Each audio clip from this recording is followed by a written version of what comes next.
Welcome to the Black Doctor Collective podcast. We as Black doctors are in a unique position. We can change our communities, healthcare, and the world. Of course, we start by changing the way we see and value ourselves. I'm your host, Dr. Shanika Horn, pediatrician and physician coach, travel extraordinaire. I am so happy to have you here and listening. So let's get into it.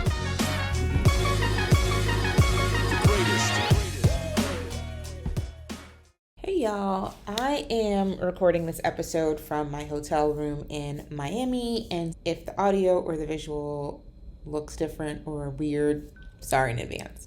I did not release an episode last week. I had one planned and it just did not feel right for the time. Sans election. I feel like we are not okay. I think this week probably we are getting closer into a numbing acceptance. But generally speaking, I think even when I wrote out what I wanted to say for this episode, the day that I wrote it, I woke up feeling militant that morning, okay? Filled with a righteous anger. And the pettiness that I was feeling was mirrored by my community because I'm no longer interested in this overall movement of greater good. I do not want this to be mistaken as the same vibe as what I'm seeing across the country, which is like every man for themselves. I don't want to be told what to do, even if it means that it's impacting the entire country's public health. That's not the vibe I'm on. The vibe I'm on where I say I am not interested in this greater good movement is because the greater good movement is not interested in me. I am 1,000% 10 toes down in supporting other Black women physicians, other Black physicians, the people of color who rock with us. That's the message I'm on. I am not interested in partaking in any other community that literally votes against my best interests. I'm not taking up no more swords. I ain't taking up no more fights. I'm not doing it. The answer is no. Okay.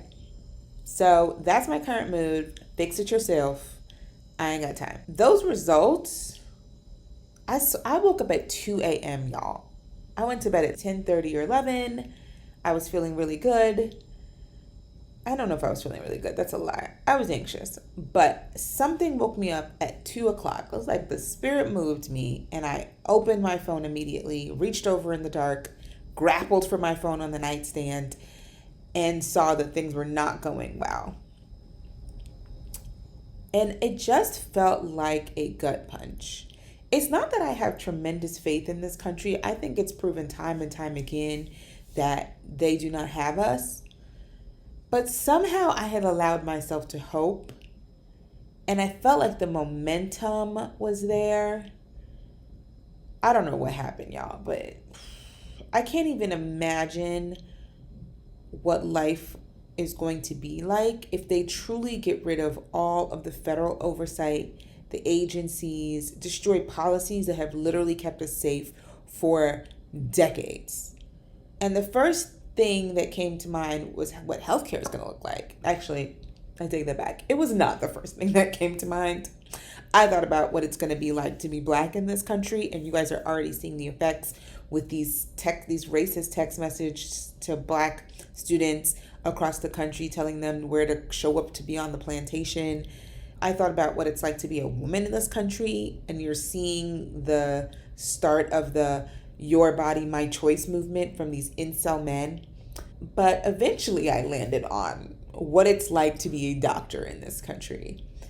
And we've already seen the residual changes from the previous Trump administration where they decided to make abortion rights state controlled. And we're seeing the effects of that. We're looking at deaths of women who are unable to access appropriate health care. If they're planning more changes to vaccine policy, changes to drug regulations, there's just going to be so much more negative impact that's going to happen. And I felt so overwhelmed by that and so angry about it. You're also seeing in medicine as a whole the move away from fields like obstetrics. A lot of obstetric programs did not fill, particularly maternal fetal medicine areas in the rural parts of the country. Those programs are not filling. Programs that are located in states that have chosen against abortion, you're seeing the doctors are not choosing to practice there, right? What you're going to see is mass exodus, brain drain from areas where the policies do not support the practice of medicine. Because most people don't actually understand the practice of medicine. And we have all these people who don't understand the practice of medicine making all the decisions. And so I am seeing I'm in a lot of doctor groups, particularly Black doctor groups, and I am seeing the impetus is to move out of the country as a whole. And I don't blame anybody for this because we've been fighting so long to right things, and nobody is supporting this. Nobody's supporting science-backed movement. No one is supporting facts anymore. And the whole point of creating this fake news is that you just trust everything. It's just to create so much distrust that it destabilizes the entire system. And that is absolutely where we are. And so I think we have reached our limit on how much fighting we're willing to do, because at this point, doing things to support the general population is just exhausting when they do not care. So I feel really strongly about what we need to do going forward as doctors, right? I think this is the season, because I think also we're in the attitude of I'm about me, I'm about self-preservation, I'm in my soft girl era.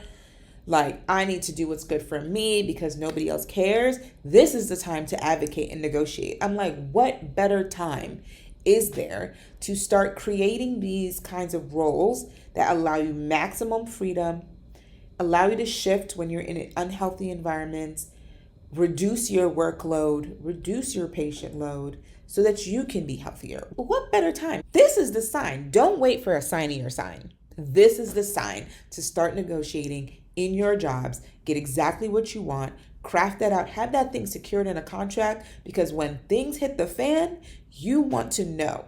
Like, I already marked all the Black girl days off they have schedules for this year and next year because I can do that, because I have created a situation of maximum freedom. And that's what I plan to do, is exercise the privilege that I have right now in being in this space. The privilege is far and few in between. So I'm going to take the privilege I got and run with it. We can only control but so much. We are looking to constantly adjust for, honestly, stupidity. I don't know. We're continuing to fight for safe and adequate care of patients. The things like insurance are going to change. Reimbursement rates are continuously decreasing. And it can get so overwhelming so fast when we think about all the things we can't control. And so when I think about the things I can control, it is this. It is how I negotiate my position in healthcare. It is how I deal with the fact that healthcare has already been under pressure for so long. This is just going to be another thing, maybe the straw that breaks the camel's back. I don't know. And so when the system doesn't support us, how do we regain control? We have to address things like burnout, like lack of autonomy, like underpayment, being overworked, unrealistic working conditions. We have to address that first and foremost. If that is not secure, then there is no way we're going to be able to do anything else. Not that we want to do anything else, but we can't be in any other position but this. So I think the election shows that there's going to be a deepening of issues and increased strain on physicians and patients alike. And so once we accept that these challenges are outside of our control, we can still respond proactively, because no one is coming to save us. We have to save ourselves. And so the proactivity, it starts by how proactive you are about preserving your career if you want to do that, preserving your life, prioritizing your family, figuring out how to support your community. That's really what's happening here. When I think about my story, the story of going through all this training, spending over a decade learning how to become a doctor, and then realizing that what a doctor actually is does not align with my vision, my values, all of this stuff. The concept of getting to the end of training and not applying for a single job and taking this break, this 2 month break, I realized that my initial decision was to quit medicine because it just looked like trash. The world is a dumpster fire. And I think the same thing here, right? Like we can look to just quit, to just remove ourselves. And I think that sometimes that's the answer. I support doctors regardless of what they want to do. They get to decide. You're a fully autonomous human being. And although medicine doesn't always treat you like that, I certainly will. But my first initial gut reaction to the dumpster fire that is medicine was to quit. Honestly, I didn't really have that option. Like, I didn't have the financial stability to be like, I'm out of here. I am quitting for life. I had student loans, I had bills to pay, and I had a soft girl vision that I wanted to live. And that requires money. I didn't marry rich. I'm not married at all. I had to figure out a way to create this for myself. And it was just about adjusting my approach. It was all about adjusting my approach to medicine. That's what keeps me in clinical medicine. I don't even know how long I'm going to be here. It depends on how things are looking. Honestly, I think my experience as a global health pediatrician could have some benefits here if we eliminate vaccine policy. Most people don't even know what these communicable diseases look like. That would be my area of expertise. There is room here to develop something in anticipation of the crap hitting the fan. But let me tell you, my solution will be very limited and who I serve will be very limited. It's going to be all about preserving the community that supports me. And that's 1,000% what's going to happen. I always say adjust your approach. This is the time, this is the gut punch, this is the sign, this is the movement, right? Where you're going to want to adjust what you need for yourself, what's important to you, how you want to move forward in the world, who you want to interact with. You get those choices and you get to exercise those choices. It starts with asking a lot of questions, figuring out what's available to you. This is what we do in the program, right? Is understanding exactly what your options are, where to find those options. And once you find them, even within them, how to shape them into what you want them to be. Because that still requires some fine tuning. And a lot of us are still in that uber petty phase, which is let the chips fall where they may. But that happens when you feel secure in the position that you're in. It can't happen if you are still scared about what your job is doing to you, or you don't feel like you have any power or autonomy.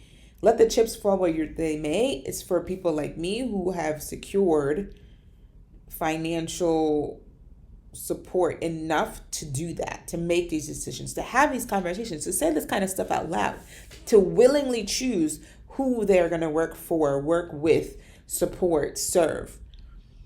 You have to create that kind of stability, that kind of freedom. And so that's why I talk endlessly about negotiation. You have to create that for yourself. I think my approach going forward is going to be so much more radical, y'all. This election result turned me from Martin Luther King into Malcolm X real fast. Okay? What I want for you essentially is it's time to make that decision. Are you going to continue serving in a subpar way that does not work for you, does not work for your lifestyle, working for people who do not give two craps about what is going on, and end up probably serving a population that's going to require more care, higher level of acuity? They might ask for more hours just to handle the patient volume once Medicaid and Medicare are dissolved or destroyed or insurance becomes super privatized. Are you ready for that? And if you're not ready for that, let's get ready. Don't sit here, right? There's a difference between wallowing in despair, which let me tell you, last week I was wallowing, y'all. I was wallowing in despair.